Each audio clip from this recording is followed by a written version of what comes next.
drives the development of new manufacturing. Call Jonathan Young. Thank you, Mr. Speaker. When the National-led government came into power wanting to build a brighter future for all New Zealanders, this country was already in recession.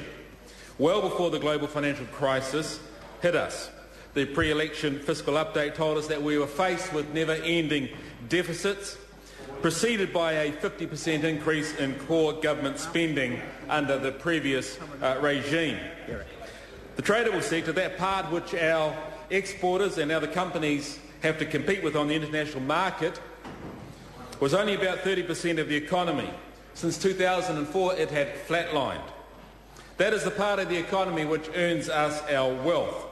The part of the economy which spends our wealth, the non-tradable sector, was about 70% of the economy. It doesn't take much to see the disparity, the imbalance that grew under the auspices of the previous government. This imbalance has accelerated since 2004 when the tradable sector went into that recession.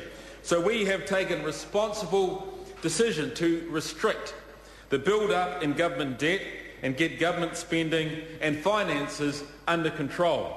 And because of that, because of the sense of the New Zealand public, Kiwis are backing National's action plan for the economy. They know we are responsible managers. You only have to look at the latest poll from Fairfax Media Research International. It shows 49% of voters think that National has the best plan to fix the economy, well ahead of Labour on 17%. The news gets even worse, Mr. Speaker, for Labour, with only 48% of their supporters backing their plan to fix the economy. Mr. Speaker, the government has and is delivering its economic agenda based around a 6-point plan to boost growth and create high-value jobs over the next 3 to 5 years. We are supporting better science, innovation and trade. We are removing red tape and unnecessary regulation. We are delivering better, smarter public services. We're investing in productive infrastructure. We are lifting education and skills. And we have created a growth-enhancing tax system. Think of, Mr. Speaker, as you would like, a picture of a supermarket.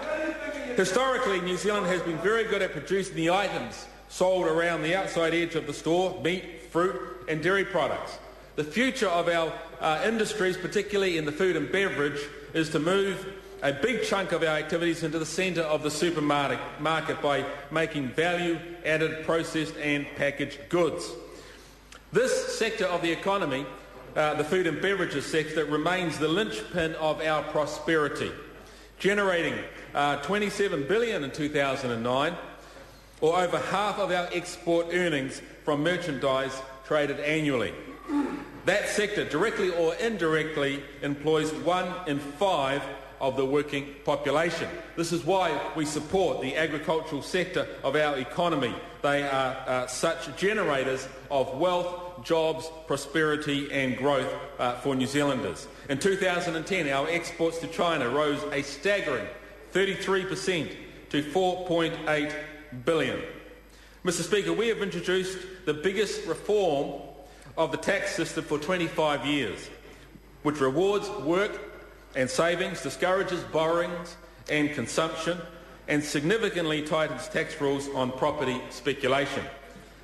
$850 million a year extra is coming through tighter tax rules around property speculation. We have rebalanced the tax burden. Treasury have done the calculations. They state the entire tax package as presented by the national government is, as we heard the Prime Minister say today, is effectively distributionally neutral. Regarding GST, let us not forget the last time GST was increased was in 1989 by the Labour government. It went from 10% to 12.5%. The only difference between then and now is the Labour government, of which Phil Goff was a member, did not compensate New Zealanders with a tax cut at the same time. And they just took without giving back, and guess what? They're on the take again.